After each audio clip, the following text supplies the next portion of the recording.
action.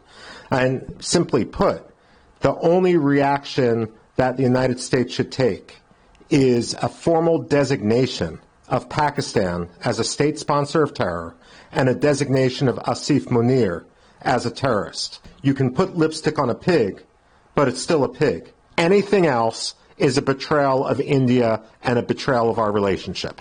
You can pretend that Pakistan isn't a terror sponsor, but it remains a terror sponsor no matter how much we try to normalize it.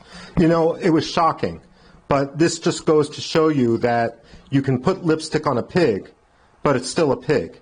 You can pretend that Pakistan isn't a terror sponsor, but it remains a terror sponsor no matter how much we try to normalize it.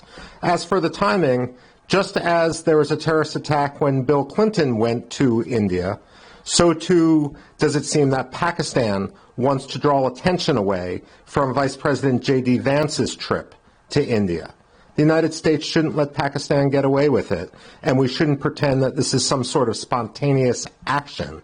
And simply put, the only reaction that the United States should take is a formal designation of Pakistan as a state sponsor of terror and a designation of Asif Munir as a terrorist.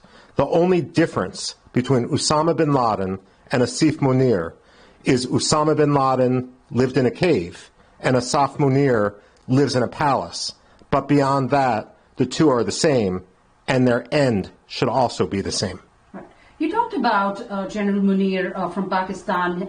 I'm sure you must have seen his speech about Kashmir being Pakistan's jugular vein. A warning sign clearly, out in the public domain. What indications point to cross-border involvement from the Pakistani side when we see that speech? Well, certainly that speech seemed to green light terror. Asif Munir, General Munir said, this is like Kashmir is the jugular vein. What India now needs to do is to cut Pakistan's jugular. There's no ifs, ands, or buts. There are no shortcuts anymore. Asif Munir gave a green light. We know that Pakistan is home to myriad terrorist groups, from Lashkar-e-Taiba, Harakat al-Mujahideen, many, many others. And unfortunately, because of a lack of concerted counter-terror action, because Pakistani diplomats are playing the West for fools, we now have an expansion of the problem, not only in Pakistan, but frankly in Bangladesh as well. But when we look at what happened, how do we know it's Pakistan? The intelligence will come in over the next few days. I'm sure that there's going to be some signals intelligence, there's going to be human intelligence, but we also know, both based on geography, based on precedent, and based on ideological swamp that is Pakistan's ISI, that they are logistically and ideologically the only country that is the suspect right now. Lots of experts are drawing parallels with Lashkar-e-Taiba and Hamas and the intelligence, the connections between the two. Do you see shared targeting tactics, specifically attacking civilians and targeting civilians of a particular religion? That is exactly what went on. When we had the October 7th, 2023 massacre in Gaza, when we had the October 7th, 2023 Hamas attack on Israel, it was directed specifically against Jews, and not only against Jews, but among the most liberal Jews who were most prone to wanting peace and normalcy with the Gaza Strip, targeting a vacation resort, targeting, if you will, middle-class Hindus. Is evident that the Pakistanis are trying the same tactic. Now, it should be no more successful for Pakistan than it was for Hamas, and frankly, it's now the duty of India to do to Pakistan and to Pakistan's ISI what Israel did to Hamas.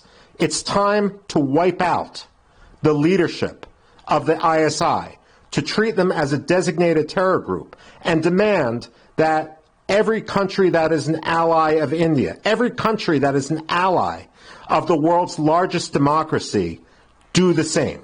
There should be we should stop embracing the fiction that the ISI is a legitimate military organization. We need to convince Washington that the ISI should be treated like Hamas in the Gaza Strip, or for that matter, like Qasem Soleimani, the head of the Quds Force in Iran. In fact, what I would say is if President Donald Trump, during his first term, can target Qasem Soleimani, the head of Iran's Quds Force, for his role in planning the murder of countless Americans, then there's no reason why Prime Minister Modi can't use the same example and demand that Asif Munir go the way of Qasem Soleimani. He should be one drone away from being permanently removed from the battlefield.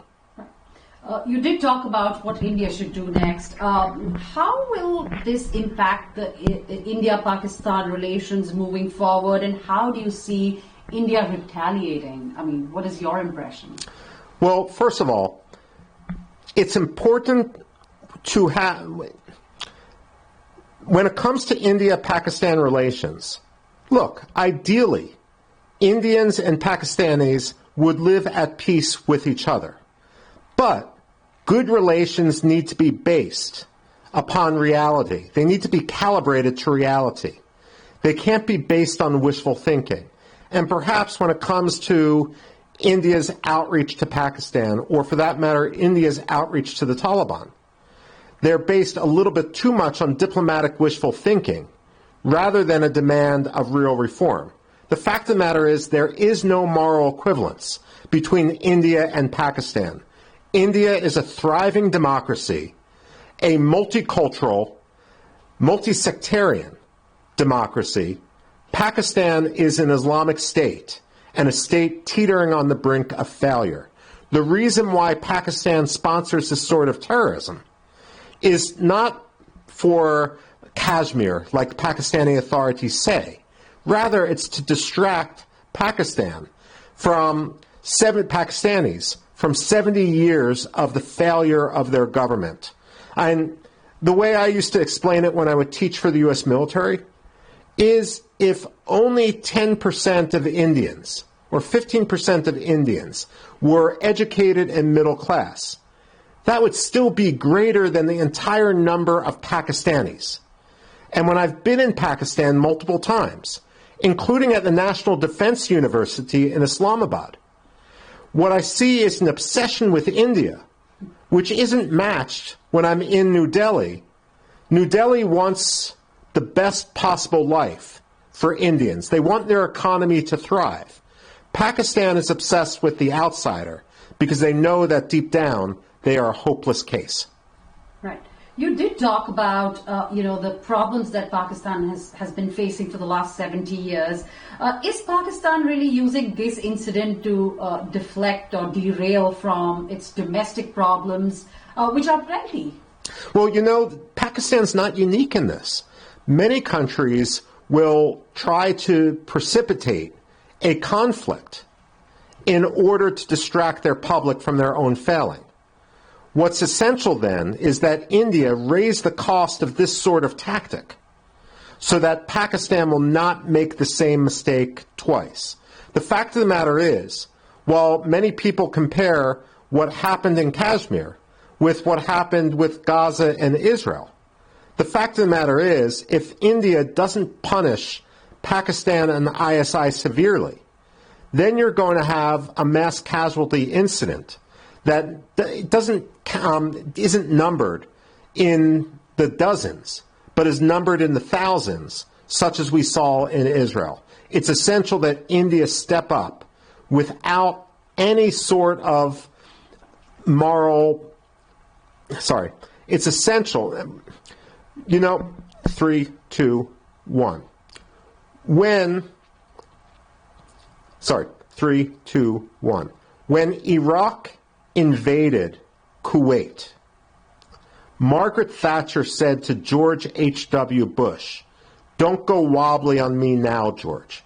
She understood that if there wasn't firm action in response to Saddam Hussein's aggression against Kuwait, that it would unleash a deluge of similar aggression elsewhere.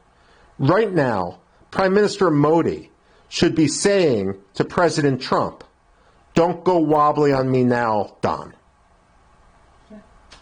Now, could this attack's timing also relate to Pakistan's recent FATF grey list removal? What do you have to say on that?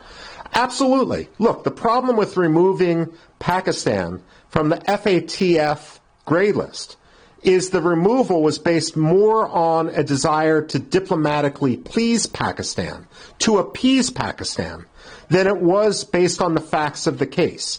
And this is the thing, unless you calibrate your policy towards reality, you're going to get burned. And the international community, diplomats involved in FATF designations, may want to have a nice cocktail party with their Pakistani counterparts, but this sort of virtue signaling in which they try to appease Pakistan, it only gets people killed. Now, how will, after Osama bin Laden was found in Pakistan and now this attack, is India's neighbor returning to its terrorism epicenter reputation? Is Pakistan returning to its terrorism epicenter reputation? Frankly, it never left. Pakistan has long been the epicenter of terror. The question is, how many countries are going to join the axis, which is now centered in Islamabad? It is safe to say that if there is a new axis of evil, its headquarters are in Islamabad. Has the U.S. intelligence community identified likely perpetrators? And what's your take on President Trump promptly condemning this attack? And how do you see President Trump going forward, handling this situation in terms of the India-Pakistan issue? Well, let me put it this way. If the United States knew about this attack in advance, we would have done everything possible with our Indian counterparts to counter it. So right now, I suspect the same thing is going on in the Central Intelligence Agency headquarters as is going on in New Delhi, and that is to look at what they missed and try to assign blame. And the list of suspects is actually pretty short. That said, what's the second part of your question? Sorry. Talking about how would Trump handle this going forward? Okay. How would Trump handle this going forward? That's really the test. Over decades and across administrations, the United States and India have been developing closer ties, closer relations. But this really is the test. If Trump isn't simply virtue signaling, if he isn't simply trying to be polite, there really is no ifs, ands, or buts. Prime Minister Modi must tell Donald Trump, designate Pakistan and designate Pakistan today.